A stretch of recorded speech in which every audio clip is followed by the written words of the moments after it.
I'm Dave, and this is Austin Eats. Today we're making juicy, smoky pork chops with a sweet peach glaze, right here on the Kamado Joe. We're also grilling fresh peaches so you get that perfect sweet and savory combo. And it all starts with the one little trick that makes pork chops unbelievably tender: brining. Why brine? Well, brining seasons the meat and helps it stay juicy over the high heat of the grill. It works really well for leaner cuts like pork chops. This is a very simple brine: coarse salt, sugar, hot water, and ice water. Dissolve the salt and sugar in the hot water first. Stir with a wire whisk until completely dissolved. Then add the cold water and ice to bring it down to room temperature. You don't want to pour hot brine on your pork chops. I like to brine pork chops in a baking dish. I'm adding a few wood skewers to the dish to raise the pork chops up off the bottom. That will help the brine penetrate all the way around. I'm using big bone-in pork chops for this recipe. The thicker the better. A thick pork chop will develop a golden brown crust on the outside without overcooking on the inside. The bone also adds flavor and helps keep the meat juicy. If you can only find boneless chops, that's fine. Just try to get them nice and thick. Pour the brine over the pork chops, cover them with plastic wrap, and place them in the refrigerator for about 6 hours. For the glaze, I'm using peach preserves, olive oil, fresh thyme, sliced shallots, soy sauce, honey, a little kosher salt, and black pepper. It's sticky, sweet, and perfect for the pork. Shallots have a milder, sweeter flavor than an onion, and the fresh thyme adds an aromatic element. The peach preserves provide a fruity sweetness that is the key to this glaze. The soy sauce balances out that sweetness and gives the glaze a deep amber color as it cooks. And the honey, well, that just helps the glaze thicken and caramelize. Heat a couple teaspoons of olive oil over medium heat, then add the shallots and the thyme. Those cook for about 3 minutes until the shallots soften.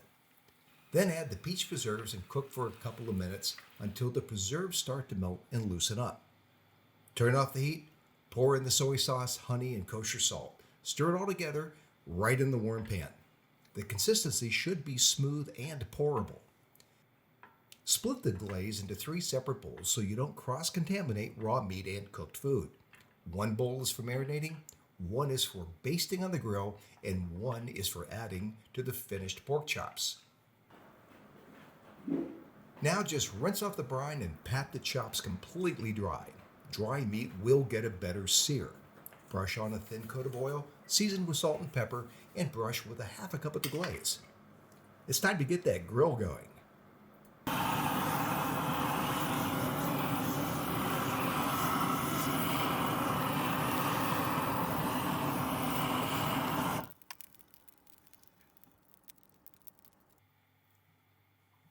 I have my Kamado Joe configured for direct heat at 450 degrees Fahrenheit. This will give the chops great grill marks and caramelize the glaze. Place the chops on the grill, close the lid, and don't touch them. Let them sear undisturbed for about 3 to 4 minutes per side. After a few minutes, flip them over and brush the other side with glaze.